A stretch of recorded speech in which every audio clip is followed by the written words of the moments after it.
we'll dive into the timeless classic Pride and Prejudice by Jane Austen. Have you ever wondered how a story filled with misunderstandings, sharp wit, and unlikely romance became one of the most beloved novels of all time? This tale follows Elizabeth Bennet, a bold and clever heroine, and the enigmatic Mr. Darcy as they navigate the complexities of love, social expectations, and their own personal flaws. The story of Pride and Prejudice is set in the Regency era of England, which spans from 1811 to 1820. This period is marked by strict social hierarchies, formal courtship rituals, and the influence of wealth and class on relationships. Let's explore more.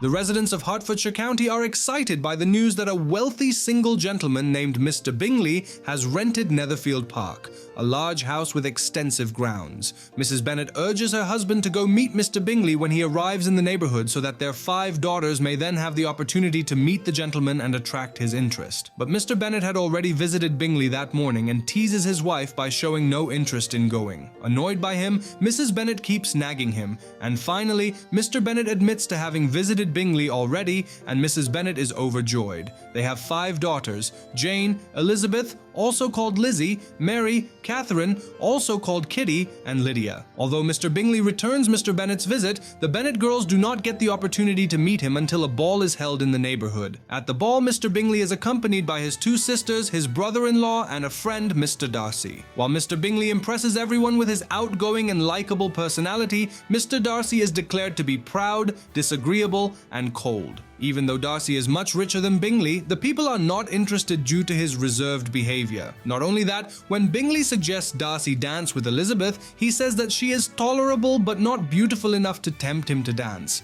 Elizabeth overhears this conversation and gets offended. Mrs. Bennet is pleased that Bingley dances with Jane twice. After the ball, Jane and Elizabeth discuss Mr. Bingley's attentions to Jane, and Jane admits that she found him to be attractive and charming and was flattered by his admiration of her. Elizabeth comments on the difference between her temperament and Jane's, noting that Jane always looks for the good in people, a quality that sometimes blinds her to people's faults. Jane says that Bingley's sisters are very pleasing women when you converse with them, but Elizabeth silently disagrees, having found them proud and conceited. Meanwhile, at Netherfield, Mr. Bingley, his sisters, and Mr. Darcy review the ball and the people who attended it. Although they differ in their perceptions of the ball in general, they all agree on Jane's beauty and sweet nature. Discussion of the ball continues when the daughter of the Bennet's neighbor, Sir William Lucas, visits. The oldest daughter, Charlotte, is Elizabeth's close friend, and they discuss Darcy offending Elizabeth. Charlotte believes that Mr. Darcy's family and wealth give him the right to be proud. Elizabeth responds that she could easily forgive his pride if he had not hurt hers. In the following days, the Bingley party meets the Bennet family and the Lucas family more often. Everyone observes the increasing attraction between Bingley and Jane,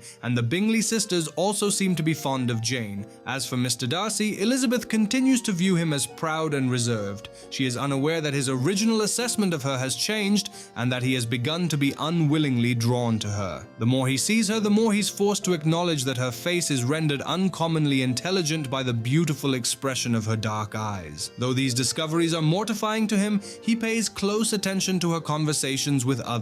Elizabeth assumes that he seeks to criticize her. When he approaches her after one such conversation, she teasingly asks him if she spoke eloquently. They engage in brief, sharp banter until someone distracts them. Sir William Lucas approaches Darcy and attempts unsuccessfully to engage him in conversation, and the topic turns toward dancing. In an attempt to encourage Darcy to dance, Sir William calls to Elizabeth, asking Darcy who could object to such a partner. Before Darcy can say anything, Elizabeth refuses. Later, Bingley's sister complains to Darcy about these people, but is surprised when he unknowingly compliments Elizabeth's eyes. Miss Bingley jealously teases him about wanting to marry Elizabeth, which Darcy ignores. One morning, Jane receives a request from Caroline Bingley, the sister of Mr. Bingley, to come to Netherfield for dinner. Observing that it looks like rain, Mrs. Bennet sends Jane to Netherfield on horseback rather than in a carriage so that she will have to spend the night at Netherfield rather than ride home in the rain. The ploy works and it rains as soon as Jane leaves. Her sisters worry, but Mrs. Bennet is delighted. The next morning, the Bennets receive a note from Jane informing them that she is ill from getting soaked while riding to Netherfield the previous day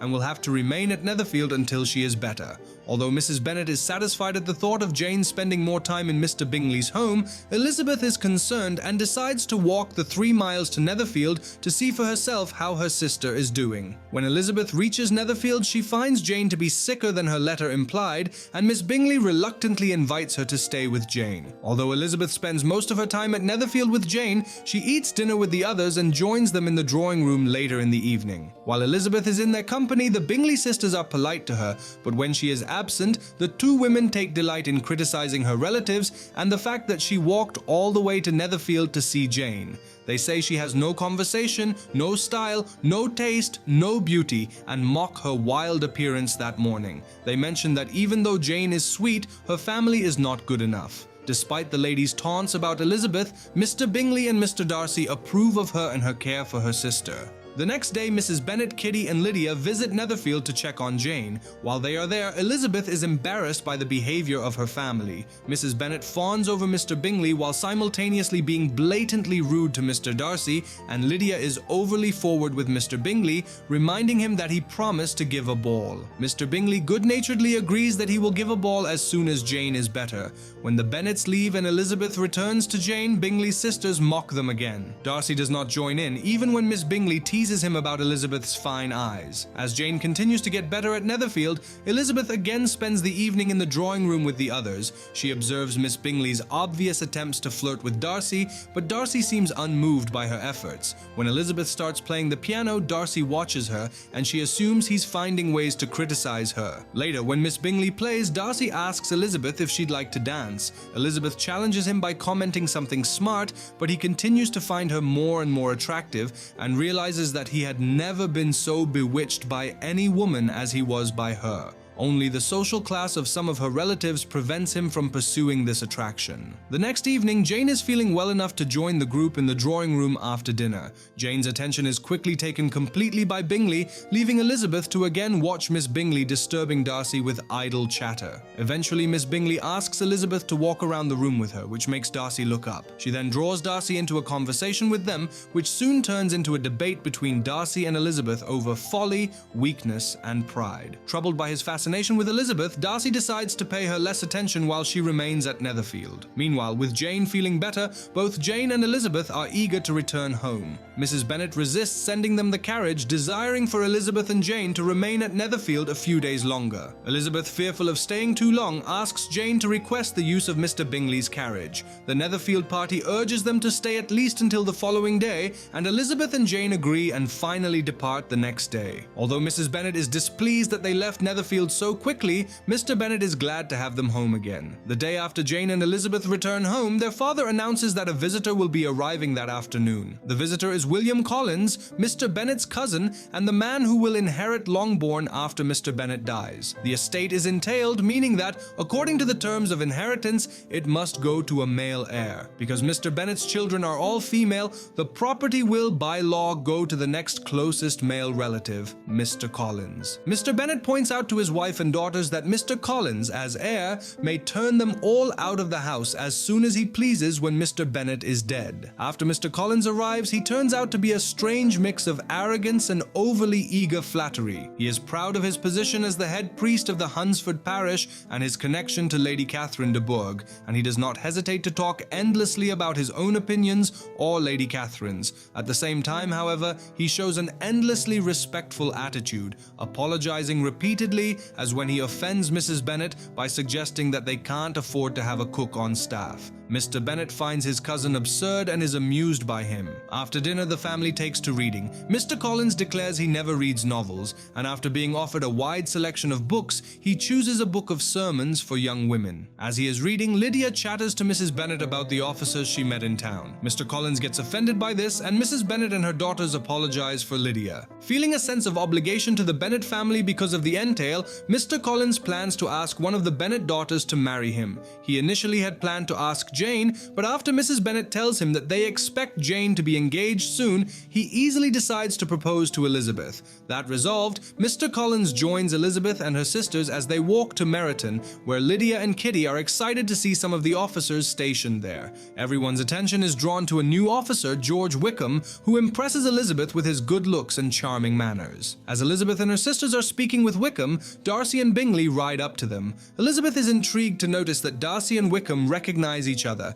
and as the two men barely acknowledge each other, Wickham looks pale and Darcy appears angry. The next day, the Bennet sisters and Mr. Collins return to Meryton to dine with Mrs. Bennet's sister, Mrs. Phillips. Some of the officers are also present, including Wickham, who seeks Elizabeth out and sits next to her as she plays cards. Elizabeth is a bit curious about how he knows Darcy and is surprised when he says their families have been connected for years. He tells her that his father was Darcy's father's steward and that he and Darcy grew up together. According to Wickham, he was a favorite of Darcy's father, and when Darcy's father died, Wickham was supposed to have received a position as a clergyman at the church that the Darcy family oversees. However, Darcy gave the job to someone else out of jealousy, Wickham presumes, and left Wickham to fend for himself. Wickham declares that both Darcy and his sister are proud and unpleasant people, and Elizabeth eagerly agrees with this opinion. Wickham also informs Elizabeth that Lady Catherine's daughter and Darcy are expected to marry. Elizabeth says Lady Catherine sounds arrogant and conceited, and Wickham agrees. When Elizabeth shares Wickham's story with Jane, Jane insists there must be some sort of misunderstanding on both Wickham's and Darcy's parts. Elizabeth laughs at her sister's kind nature and declares that she knows Wickham is right. As they are discussing the matter, Bingley calls to invite the family to a ball at Netherfield in a few days. Everyone is delighted. Elizabeth is excited to dance with Wickham and to find a confirmation of everything in Mr. Darcy's look and behavior. She asks Mr. Collins if he intends to go to the ball and is surprised to hear that he not only is going but also intends to dance. She is horrified when he asks her to dance the first two dances with him, for she'd intended those dances for Wickham. She reluctantly accepts. Elizabeth, being the smart lady she is, suspects from her mother and Mr. Collins that he might be planning to propose to her. Elizabeth is disappointed when Wickham is not at the Netherfield ball. Believing Darcy responsible, she struggles to be civil with him. He surprises her by asking her to dance, and she agrees to it without thinking. As they dance, they are at first interrupted by Sir William,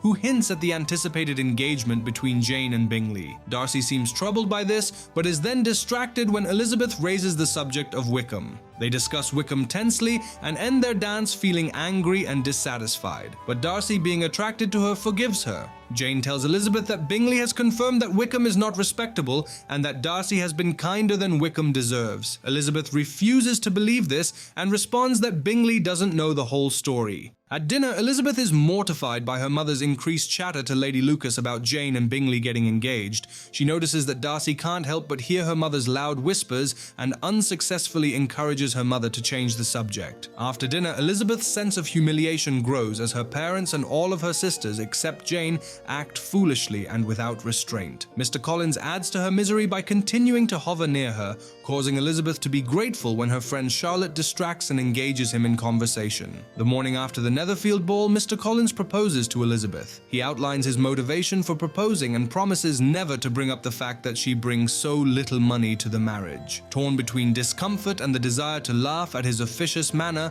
Elizabeth politely refuses him. Mr. Collins, however, thinks that Elizabeth is being coy in refusing him and lists the reasons why it is unthinkable for her to refuse him, namely his own worthiness, his association with the de Bourgh family, and Elizabeth's own potential poverty. Mrs. Bennet, who is anxious for Elizabeth to accept Mr. Collins, reacts badly to the news of her daughter's resistance and threatens never to see Elizabeth again if she doesn't marry him. When Mrs. Bennet appeals to Mr. Bennet for support, he states that he would never want to see Elizabeth again if she agreed to marry Mr. Collins. Mr. Collins finally realizes that his suit is hopeless and he withdraws his offer. In the midst of the uproar over the proposal, Charlotte Lucas visits the Bennets and learns of Elizabeth's refusal of Mr. Collins. After Mr. Collins withdraws his offer, Charlotte begins spending more time with him, and within a few days, he proposes to her. Charlotte accepts, not for love but for security, as she was already getting old, and news of their engagement outrages Mrs. Bennet and shocks Elizabeth, who cannot believe her friend would marry where no love exists. Later, Elizabeth meets Wickham in the town, where he confirms that he didn't visit the ball due to Darcy being present there. He pays special attention to her as he walks with them back. Elizabeth is happy to be singled out and introduces him to her parents. Meanwhile, Bingley leaves for what is supposed to be a temporary visit to London, but Jane receives a letter from Caroline Bingley, Bingley's sister, stating that the whole party has left for London and will not return all winter.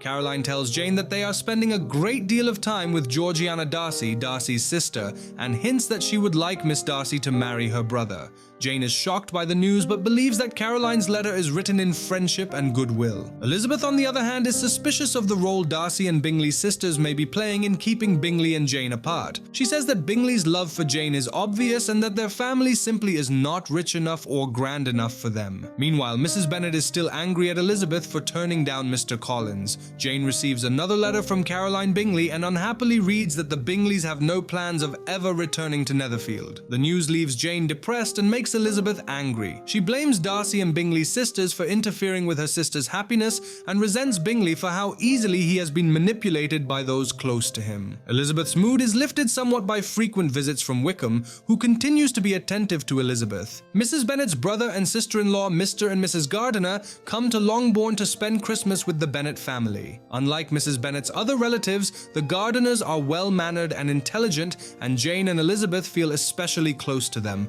Mrs. Gardiner cautions Elizabeth against encouraging Wickham, telling her that the lack of fortune on either side makes the hope of a match between the two of them impractical and irresponsible. Mrs. Gardiner also observes Jane's depression and invites her to return to London with them. Jane happily accepts and anticipates being able to see Caroline Bingley while she is there. However, after Jane is in London, a chilly reception from Miss Bingley makes her realize that Elizabeth was correct in her assessment of Bingley's sister as being a false friend to Jane. Meanwhile, Mr. Collins and Charlotte Lucas marry and depart for Mr. Collins's parsonage in Hunsford, Kent. Before she leaves, Charlotte asks Elizabeth to visit her soon, and Elizabeth reluctantly agrees. In March, Elizabeth accompanies Charlotte's father and younger sister Maria to visit Charlotte, whom Elizabeth has begun to miss. On their way to Hunsford, the group stops in London overnight to stay with the Gardiners. While there, Elizabeth and her aunt discuss Wickham's recent courtship of Miss King, an heiress. Mrs. Gardiner views his actions as driven by mean intentions, but Elizabeth defends his right to pursue a wealthy bride. Elizabeth's easy acceptance of the situation shows her that she wasn't in love with Wickham,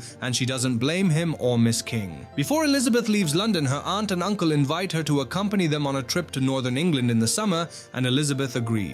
The next day, Elizabeth, Sir William and Maria leave London for Hunsford. When they arrive at the parsonage, Charlotte and Mr. Collins greet them enthusiastically and give them a tour of the house and garden. As they settle in, Maria is excited by the brief visit from Miss de Bourgh, but Elizabeth is unimpressed. The group is invited to dine at Lady Catherine de Bourgh's residence, Rosings, soon after they arrive. Mr. Collins's dramatic descriptions of Lady Catherine and her home make Sir William and Maria nervous, but Elizabeth approaches the visit with curiosity rather than fright. As Elizabeth observes Lady Catherine, she notices that her ladyship displays tireless interest in the smallest details of life at the parsonage and in the village, and never hesitates to offer her opinion or advice. Lady Catherine also turns her attention to Elizabeth and begins querying her about her family and education, and Elizabeth shocks her by initially refusing to disclose her age. After a week passes, Sir William returns home. Elizabeth spends much of her time walking outdoors, and the group dines at Rosings twice a week. The news that Darcy and his cousin, Colonel Fitzwilliam, will be visiting Lady Catherine soon generates some excitement, especially after the two gentlemen call on the parsonage the morning after their arrival.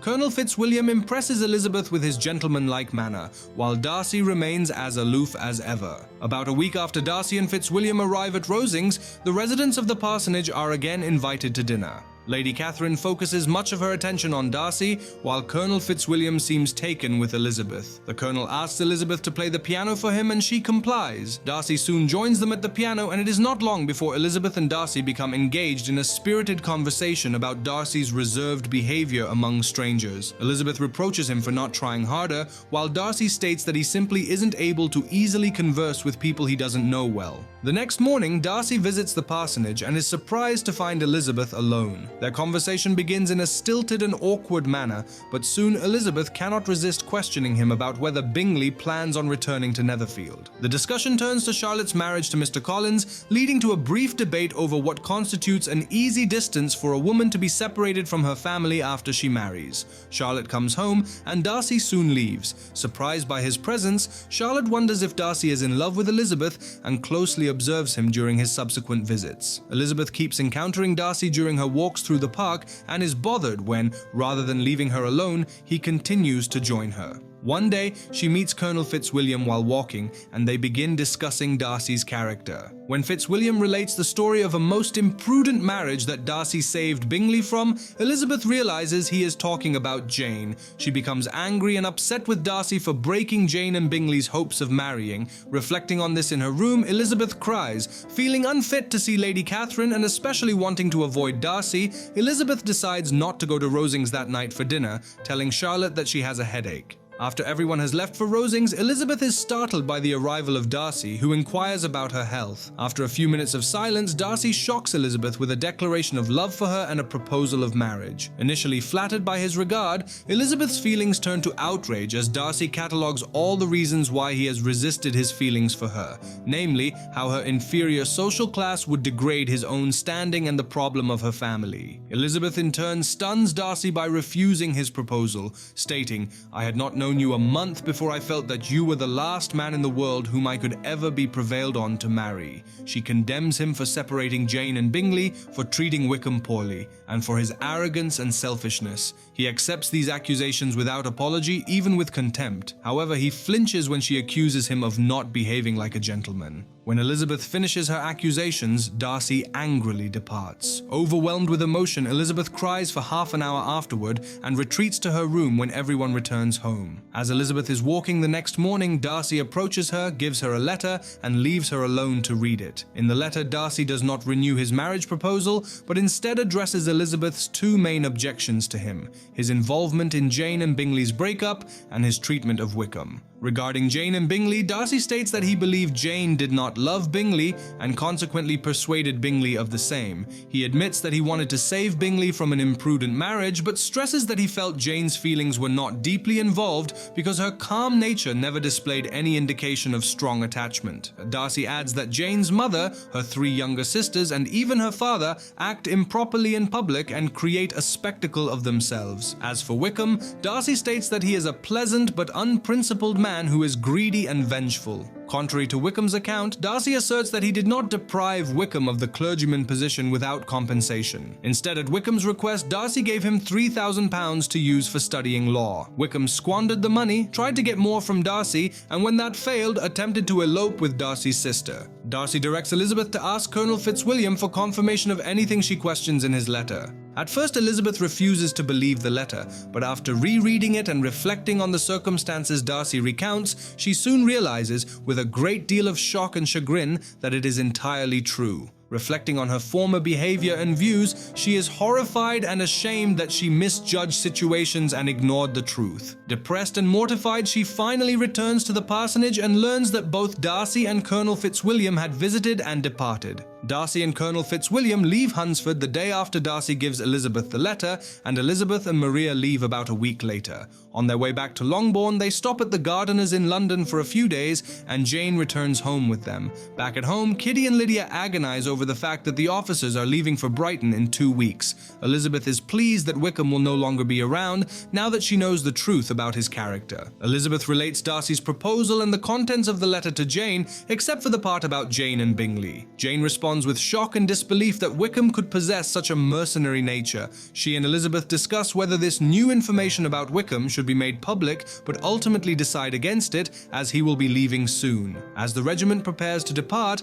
the wife of the colonel of the regiment invites Lydia to accompany them to Brighton. Worried about her sister's immaturity and flightiness, Elizabeth tries to persuade her father to forbid Lydia from going, but he refuses, implying that he would rather risk Lydia embarrassing the family than deal with her misery if he forbade her. Lydia leaves, and Elizabeth awaits her trip with the Gardeners that summer. They depart in July, and the Gardeners decide to shorten the trip to visit only Derbyshire, where Mrs. Gardiner grew up. Derbyshire is also where Darcy's estate, Pemberley, is located. When they arrive in Derbyshire, Mrs. Gardiner decides that she wants to see Pemberley, and Elizabeth agrees after learning that none of the family will be there. Elizabeth and the Gardiners arrive at the Pemberley estate and are impressed by the beauty of the house and grounds. As they tour the house, the housekeeper praises Darcy, saying, "He is the best landlord and the best master that ever lived." The housekeeper also confirms that Darcy is not presently at home, but mentions that he is expected the following day. However, as the gardeners and Elizabeth walk around Pemberley's grounds, Darcy suddenly appears. Mortified to have him find her there, Elizabeth's emotions are further confused by his courteous and gentle tone. He asks if he may introduce his sister to her soon, and Elizabeth agrees, wondering what this show of interest and pleasant behavior could mean. As she and her relatives drive away, Elizabeth reflects on the encounter while her aunt and uncle discuss Darcy's surprising geniality. Darcy calls on Elizabeth and the gardeners the next day with his sister and Bingley. Elizabeth immediately notices that Miss Darcy is not proud, as Wickham had claimed, but instead is a sweet and shy girl. Elizabeth also observes Bingley and Miss Darcy interacting and is pleased to see no signs of a romantic attachment between them, as Miss Bingley had implied. In fact, Elizabeth believes she detects several wistful references to Jane in Bingley's conversation. As Elizabeth nervously tries to please everyone with her manners and speech, the gardeners observe both her and Darcy. From their observations, they are certain that Darcy is very much in love with Elizabeth, but they are uncertain about Elizabeth's feelings for him. Elizabeth is also unsure and lies awake that night trying to determine what her feelings for Darcy truly are. The next day, the gardeners and Elizabeth go to Pemberley at Darcy's and Miss Darcy's invitation. Mr. Gardiner goes fishing with the men, while Mrs. Gardiner and Elizabeth join Georgiana Darcy, Miss Bingley, Mrs. Hurst, and Georgiana's companion at the house. Although Miss Bingley treats Elizabeth coldly, Elizabeth attributes her behavior to jealousy. When Darcy returns from fishing, his behavior shows that he is clearly attracted to Elizabeth. Miss Bingley attempts to insult Elizabeth by mentioning her former attachment to Wickham and tries to make her look foolish by bringing up her sister's attachment to the officers' regiment in Meryton. However, Elizabeth's calm response makes Miss Bingley appear ill-natured instead. After Elizabeth and the gardeners leave, Miss Bingley tries again to demean Elizabeth, this time by criticizing her appearance. She is deflated, however, by Darcy's remark that Elizabeth is one of the handsomest women of his acquaintance. Elizabeth soon receives 2 letters from Jane that shatter any hopes she has of further exploring her relationship with Darcy. In the letters, Jane tells her that Lydia has run away with Wickham from Brighton and that they have probably not gotten married. They were spotted heading toward London, so Mr. Bennet is going there to search for them, and Jane asks that Mr. Gardiner join Mr. Bennet in London to assist in the search. Dismayed by the news, Elizabeth rushes to get her uncle but is met there by Darcy. Troubled by Elizabeth's agitation, Darcy sends for her uncle and stays with her to try to calm her down. Overcome by what she has learned, Elizabeth begins to cry and tells Darcy what has happened. He expresses concern and worries that his own silence regarding Wickham is, in part, responsible for the present situation. Thinking he is only in the way, Darcy leaves. Elizabeth realizes that she loves him but fears that the family scandal will ruin her chances of his wanting her as a wife. The gardeners soon arrive and they, along with Elizabeth, leave immediately for Longbourn. As Elizabeth and the gardeners rush back to Longbourn, they discuss Lydia's situation. Although the gardeners are hopeful that Wickham and Lydia have married, Elizabeth doubts that is the case. She knows Wickham's mercenary nature too well to believe that he would marry someone like Lydia, who has no money. When they reach Longbourn, they find that Jane is running the household. Mr. Bennet has gone to London, Mrs. Bennet is indisposed in her room with hysterics, and Kitty and Mary are absorbed in their own thoughts. The family's distress continues to increase, especially because Mr. Bennet has not written with news of his progress in locating Lydia and Wickham in London. Mr. Gardiner leaves to join Mr. Bennet in London, and soon Mr. Bennet returns home, leaving Mr. Gardiner to manage the situation. Upon his return, Mr. Bennet admits to Elizabeth that she was right in warning him not to let Lydia go to Brighton, and seems resolved to be stricter with Kitty. Meanwhile, the whole town gossips about Wickham's disreputable nature and speculates on Lydia's future. A letter arrives from Mr. Collins condemning Lydia's behavior and advising the Bennets to disown her in order to save the rest of the family's reputation. Relief comes at last with a letter from Mr. Gardiner informing the family that Lydia and Wickham have been found. Although they are not married, they have been convinced to do so, provided that Wickham's debts are paid and Lydia receives a small yearly stipend. Mr. Bennet agrees to the conditions but fears that a much greater sum must have been paid out to persuade Wickham to marry Lydia. He assumes that Mr. Gardiner must have spent a great deal of his own money, and he dislikes the idea of being indebted to his brother-in-law. Upon hearing that Lydia is going to be married, Mrs. Bennet's mood immediately shifts from hysterical depression to hysterical giddiness.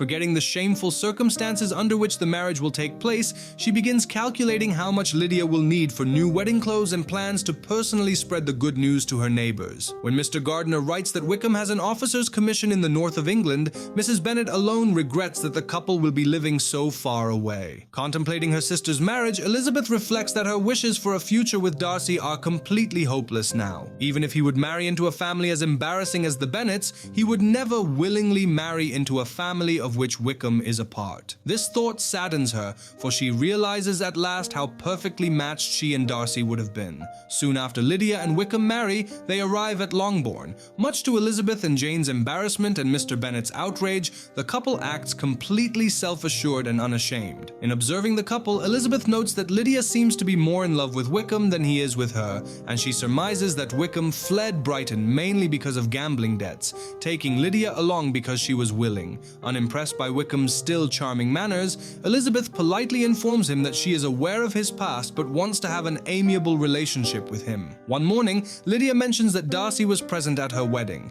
Intensely curious about Darcy's involvement in her sister's marriage, Elizabeth writes to her aunt to demand more information. Mrs. Gardiner quickly replies, explaining that it was Darcy, not Mr. Gardiner, who found Lydia and Wickham, and he persuaded Wickham to marry Lydia with a substantial wedding settlement. Darcy paid all of Wickham's debts and bought him a commission in the army. Mrs. Gardiner implies that Darcy was motivated not only by a sense of responsibility, but also out of love for Elizabeth. Elizabeth wants to believe her aunt's supposition, but she questions whether Darcy could still have strong feelings for her. Mrs. Bennet laments Lydia and Wickham's departure, but the news that Bingley is returning to Netherfield Hall soon shifts her attention to Jane. While Jane claims to be unaffected by Bingley's arrival, Elizabeth is certain that her sister still has feelings for him. When Bingley visits Longbourn, Elizabeth is surprised and excited to see that Darcy has accompanied him. He is once more grave and reserved, though, which troubles her.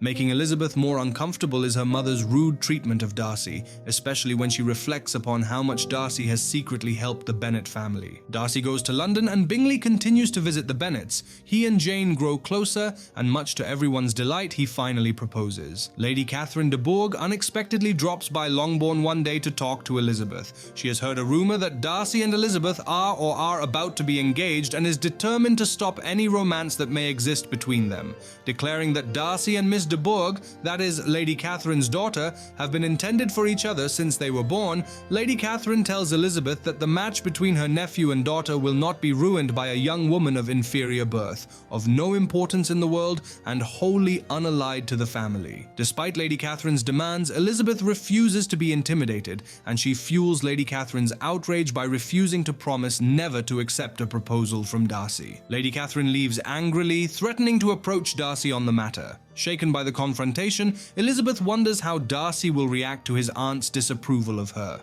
She decides that if Darcy does not return to Netherfield, she will know that he has submitted to his aunt's wishes. The next morning, Mr. Bennet asks Elizabeth into his library, where he shares a letter with her that he received from Mr. Collins. In it, Mr. Collins also addresses the rumored engagement between Elizabeth and Darcy and warns his cousin against it, stating that Lady Catherine does not approve. Mr. Bennet finds the idea of Elizabeth being engaged to Darcy ludicrous and tries to get Elizabeth to laugh with him over the situation, while Elizabeth miserably listens and tries to think of something to say. Several days later, contrary to Elizabeth's expectations, Darcy comes to Longbourn with Bingley. She and Darcy go for a walk, and Elizabeth blurts out her thanks for his involvement in Lydia and Wickham's marriage. In turn, Darcy declares that he still loves Elizabeth and wants to marry her. When Elizabeth responds that her feelings have greatly changed and that she also loves him, Darcy is delighted, and the two happily discuss the history of their relationship. Darcy tells Elizabeth that her refusal of his first proposal caused him to examine his pride and prejudices and to subsequently alter his behavior. They also discuss Bingley and Jane. Darcy is happy about their engagement, and he admits to encouraging Bingley to propose.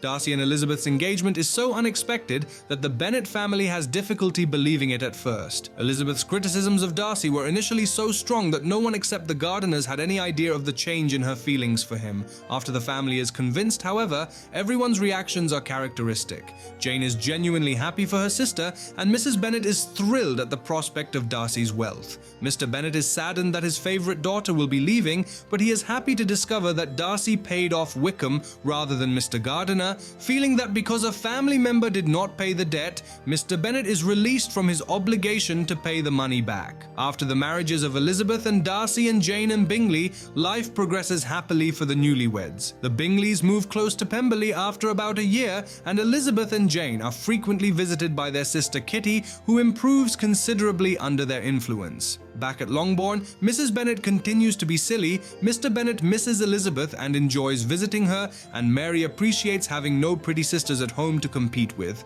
As for the rest of their families, Wickham and Lydia continue to squander money, Lady Catherine is cold to Elizabeth, and Miss Darcy and Elizabeth become very close. Darcy and Elizabeth's happiness is increased by visits from the Gardiners, whom Darcy and Elizabeth feel are responsible for bringing them together. This concludes the world-renowned novel Pride and Prejudice. As previously established, Elizabeth and Darcy are similar not only in their frankness, but also in their willingness to grow and to admit their flaws. Darcy speaks honestly of the change her criticisms wrought and how he was properly humbled by them despite the fact that they tortured him. Elizabeth too is heartily ashamed of her behavior and acknowledges their growth in her comment that the two of them are widely different from what they were before. Elizabeth also shows growth when, in speaking with her father about her engagement to Darcy, she wishes her former opinions had been more reasonable and expressed with more moderation. Darcy's pride in his social status initially causes him to look down on Elizabeth's family. Elizabeth's prejudice against Darcy stems from misunderstandings and initial impressions. Their growth lies in overcoming these flaws. Elizabeth is celebrated for her wit, intelligence, and independence, making her one of literature's most beloved heroines. Darcy has become the archetype of the misunderstood romantic hero. Pride and Prejudice, at its core, is more than just a romance. It is a mirror held up to the intricacies of human behavior and societal norms. Beyond the witty dialogue and endearing characters lies Austen's profound critique of a world where personal worth was often measured by wealth and connections. Her characters, though rooted in Regency-era England, resonate universally as they grapple with pride, insecurity, and the courage to change. The novel challenges us to reconsider our own judgments and biases, asking if we, like Elizabeth and Darcy, can grow beyond them. Austen's genius lies in her ability to intertwine light-hearted humor with biting social commentary, making her story both timeless and transformative. Pride and Prejudice reminds us that the journey to understanding oneself and others requires humility, reflection, and ultimately love in its truest form, a mutual respect that transcends superficialities. So that's it for today's video. If you liked this video, hit that like button and consider subscribing to our channel for more novel explanations. I will see you guys in the next one. Peace and Happy New Year.